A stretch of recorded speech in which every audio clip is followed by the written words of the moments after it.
Halo semuanya. Kembali lagi dengan Bos Rizky. Yeay. Bang, apakah tugas ini yang terakhir, Bang? Betul sekali, sahabat. Oke, lanjut. Di sini saya akan membahas materi tentang kecerdasan buatan atau AI. Baik, tidak perlu lama-lama lagi. Mari kita lanjutkan video selanjutnya. Kecerdasan buatan dalam bahasa Inggris yaitu Artificial Intelligence atau juga disebut dengan AI. Didefinisikan sebagai kecerdasan yang ditujukan oleh suatu entitas buatan. Paham pemikiran secara garis besar. 1. AI konvensional. Kebanyakan melibatkan metode-metode yang sekarang diklasifikasikan sebagai pembelajaran mesin, yang ditandai dengan formalisme dan analisis statistik. Metode AI konvensional. 1. Sistem pakar. 2. Pertimbangan berdasarkan kasus. 3. Jaringan Bayesian. 4. AI berdasar tingkah laku. 2. Kecerdasan komputasional. Kecerdasan komputasional melibatkan pengembangan atau pembelajaran interaktif, misalnya penalahan parameter seperti dalam sistem koneksionis. Metode kecerdasan komputasional. 1. Jaringan syaraf. 2. Sistem fuzi. 3. Komputasi evolusioner. Pada awal abad 17, René Descartes mengemukakan bahwa tubuh hewan bukanlah apa-apa melainkan hanya mesin-mesin yang rumit. Blaise Pascal menciptakan mesin perhitungan digital mekanis pertama pada tahun 1642 pada abad 19. Charles Babbage dan ada juga Lovelake bekerja pada mesin perhitungan mekanis yang dapat diprogram. Tahun 1950-an adalah periode usaha aktif dalam AI. Program AI pertama yang bekerja ditulis pada 1951 untuk menyalakan mesin Primitive Mark I di University of Manchester, UK. Sebuah program permainan naskah yang ditulis oleh Sir Stopford Starrett dan program permainan catur yang ditulis oleh Dietrich Prince. Selama tahun 1960-an dan 1970-an, Joel Moses mendemonstrasikan kekuatan pertimbangan simbolis untuk mengintegrasikan masalah di dalam program Maxima, program berbasis pengetahuan yang sukses pertama kali dalam bidang matematika. Pada tahun 1980-an, jaringan syaraf digunakan secara meluas dengan algoritma perambatan balik. Pertama kali diterangkan oleh Paul John Ward pada 1974. Tahun 1990-an ditandai perolehan besar dalam berbagai bidang AI dan demonstrasi berbagai macam aplikasi. Tantangan hebat DARPA yang dimulai pada 2004 dan berlanjut hingga hari ini adalah sebuah pacuan untuk hadiah 2 juta US dollar, di mana kendaraan dikemudikan sendiri tanpa komunikasi dengan manusia, menggunakan GPS, komputer, dan susunan sensor yang canggih, melintasi beberapa ratus mil daerah gurun yang menantang. Filosofi. Perdebatan tentang AI yang kuat dengan AI yang lemah masih menjadi topik hangat di antara filosofi AI. Hal ini melibatkan filsafat, pemikiran, dan masalah pikiran tubuh. Fiksi sains. Dalam fiksi sains, AI umumnya dilukiskan sebagai kekuatan masa depan yang akan mencoba menggulingkan otoritas manusia, seperti dalam halnya serial 9000 Skynet, Colossus, and the Matrix, atau sebagai penyerupaan manusia untuk memberikan layanan seperti C3PO, Data, The Bicentennial Man, The Mechanics dalam AI, atau Sony dalam AI robot. Inteligensi buatan. Versi buku Pengenalan Komputer karangan Jonggi Yanto atau MBA PhD. Apakah inteligensi buatan itu? AI dapat didefinisikan sebagai suatu mesin atau alat pintar, biasanya adalah suatu komputer yang dapat melakukan suatu tugas yang bila mana tugas tersebut dilakukan oleh manusia yang akan dibutuhkan suatu kepintaran untuk melakukannya. Perkembangan inteligensi buatan mulai sekitar abad 18, sebagaimana mesin telah menjadi lebih kompleks. Usaha yang keras telah dicoba untuk menciptakan manusia imitasi. Pada tahun 1736, seorang penemu dari Prancis, Jacques de Paucanos pada tahun 1709 hingga 1782 membuat suatu mesin pemain seruling berukuran seperti seorang manusia yang dapat memainkan 12 melodi nada. Pada tahun 1774, seorang penemu dari Prancis, Pierre Jasqual Gros, mencegangkan masyarakat Eropa dengan suatu automation berukuran sekitar seorang anak laki yang dapat duduk dan menulis suatu buku catatan.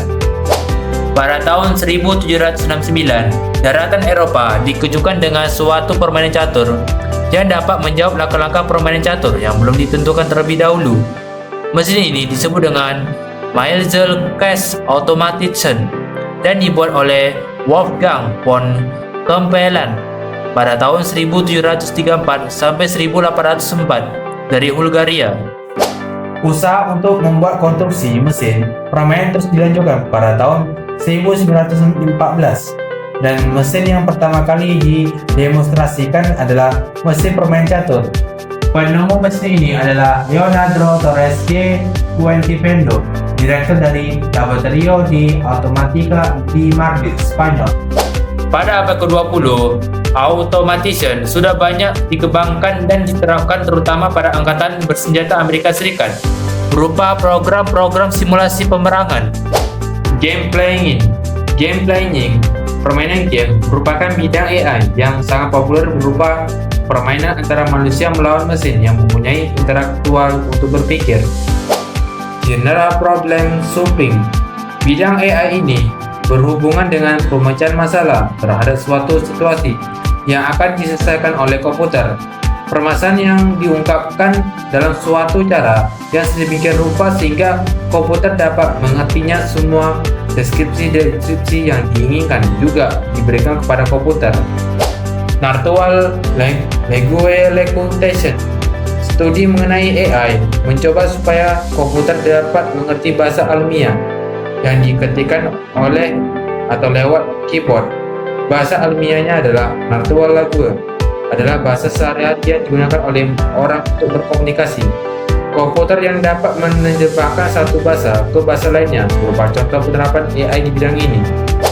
Spectroglyphation, bidang ini juga masih dikembangkan dan diteruskan dilakukan penelitiannya. Kalau bidang ini berhasil dengan baik dan sempurna, alangkah hebatnya komputer. Kita dapat berkomunikasi dengan komputer hanya dengan berbicara.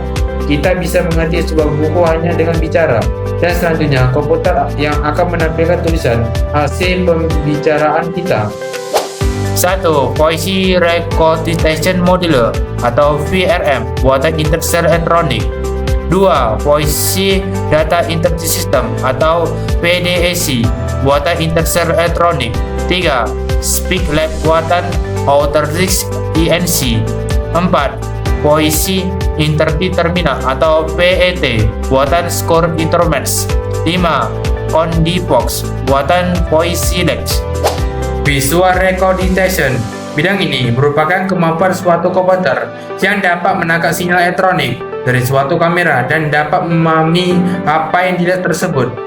Penerapan AI ini misalnya pada komputer yang dipasang di peluru kendali, sehingga peluru kendali dapat diprogram untuk selalu mengejar sasarannya yang tampak di kamera. Robotics, robot berasal dari kata robota dari bahasa Skandinavia yang berarti tenaga kerja. Ini digunakan oleh dermawan Karl Chappe pada tahun 1920 pada sentiasa fiksinya yaitu RUR, Prosumasi Universal Robots. Robot adalah suatu mesin yang dapat diarahkan untuk mengerjakan bermacam-macam tugas tanpa campur tangan lagi dari manusia. Secara ideal, robot diharapkan dapat melihat, mendengar, menganalisa lingkungannya, dan dapat melakukan tindakan-tindakan yang telah diprogramnya. Penggolongan robot, robot pribadi atau personal robots, juga disebut dengan home robots, robot rumah tangga, karena terutama ditujukan untuk membantu pekerjaan-pekerjaan rumah tangga menjadi lebih otomatis. Robot industri, industrial robots. Robot industri merupakan robot yang digunakan untuk membantu di dalam proses produksi, misalnya untuk menangani material, mengelas, mengecat, memasang komponen, dan lain sebagainya. Contoh robot yang digunakan pada industri: 1. Multimax, 2. The Rhino Sugar, 3. Prague model 4200, 4. Cincinnatus Milcaron T3, 5. Prague PC, 6. Seaboard P15 Puma model 500, 7. IBM Assembly Robots, 8. GMF Robots. Multimate merupakan robot industri yang paling sederhana untuk melakukan proses mengambil dan meletakkan komponen-komponen di dalam proses produksi. Robot ini dapat mengangkat komponen sebesar 5 pon, sekitar 2.268 kg. The Rhino Sugar. Robot ini dibuat oleh pabrik Rhino Robots, INC, dan dengan menggunakan komputer Apple serta disk drive yang dapat untuk mengontrol gerak dalam 6 arah sumbu dengan daya angkatnya sampai dengan 50 pon, sekitar 22,68 kg, dan di tingkat gerak maksimumnya adalah 200 isches per detik. Prague model 4200. Robot ini dibuat oleh Prague Robots Inc. dengan daya angkatnya sebesar 75 pon, sekitar 34,2 kg. Lengan robot ini dapat berputar secara horizontal sebesar 250 derajat. Cincinnatus atau Milcaron T3. Robot ini oleh Cincinnatus atau Milcaron Completion dengan daya angkatnya sebesar 100 pon, sekitar 45,36 kg. Robot ini sangat fleksibel dalam arah geraknya, dapat bergerak dalam 6 arah sumbu. Prague PC. Robot ini mempunyai daya angkat sebesar 1 ton. Kemampuan ini dapat digunakan untuk memindahkan sebuah mesin mobil atau benda berat lainnya selama proses produksi. Seaboard P15. Robot ini diproduksi oleh Seaboard Corporation dan dapat mengangkat seberat 15 kg. Robot ini banyak digunakan untuk pekerjaan mengecat. Puma model 500. Puma model 500. Robot ini merupakan produksi dari Unification INC yang kemudian perusahaan tersebut dibeli oleh Washington Oaks. Puma model 500 merupakan robot teknologi tinggi yang dapat bergerak dalam 5 sumbu, yaitu putaran pinggang, waist rotation, putaran siku, elbow rotation, anggukan penggelangan tangan, wheel span, dan putaran pinggiran roda atau finger rotation. IBM Assembly Robots. IBM memproduksi 2 macam robot dan menggunakannya untuk proses produksi komputer IBM dan produk-produk lainnya. Robot ini digunakan untuk memasukkan komponen ke dalam suatu lubang atau memasang komponen satu yang dilekatkan dengan komponen lainnya. Robot yang kedua berupa robot yang lebih kecil yang dapat diprogram dengan komputer IBM PC. Digunakan untuk memprogram, dapat dilepas dan digunakan untuk keperluan lainnya. GMP Robots. Robot ini dibuat oleh General Motor Corporation dan Fanuc Machines Works dari Jepang. Kedua perusahaan tersebut bekerjasama memproduksi GMP Robots untuk dijual dan digunakan sendiri untuk kedua perusahaan tersebut. Robot pendidikan atau disebut dengan Educational Robots. Robot pendidikan ini dikembangkan untuk tujuan membantu di dalam mengajar tentang operasional dan penggunaan dari robot industri. Contoh robot pendidikan: 1. Rhino Robot SR2 System, 2. Microbot, 3. Hero 1 atau Hero 1. Rhino Robot SR2 System. Robot ini dibuat oleh Rhino INC dan digunakan untuk simulasi tentang operasi dari robot-robot industri. Rhino SR2 dapat diprogram melalui komputer Apple dan programnya dapat disimpan di disk. Microbot mempunyai 2 macam robot, yaitu Microbot Mini Power dan Microbot T-Power. Mini Power dapat diprogram dengan komputer Apple atau TXNXT. T-Power digunakan untuk simulasi robot industri dan menggunakan T-Paddles untuk memprogramnya, serta dapat digunakan komputer Apple atau TRCXT untuk menyimpan program. Express System atau sistem bakar merupakan komputer yang dapat diprogram untuk berbuat seperti orang yang ahli dalam bidang tertentu. Komputer yang demikian dapat dijadikan seperti konsultan atau tenaga ahli di bidang tertentu yang dapat menjawab pertanyaan dan memberikan nasihat-nasihat yang dibutuhkan. Salah satu expert system yang pertama adalah 1. Makisma yang digunakan untuk tugas-tugas matematika. 2. Mikin untuk mendiagnosa penyakit pada darah. 3. Caduceus untuk berdeteksi penyakit. 4. PUM untuk mengukur fungsi dari paru-paru.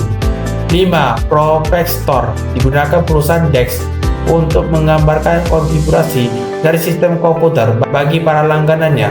6. Dendral untuk mengidentifikasikan struktur molekul suatu komposisi kimia dan lain sebagainya. Hero One. Robot ini dibuat oleh HIT atau Zenith. Merupakan robot yang dapat bergerak dan dirancang untuk membantu pelajari robot industri. Robot ini mempunyai beberapa unit sensor.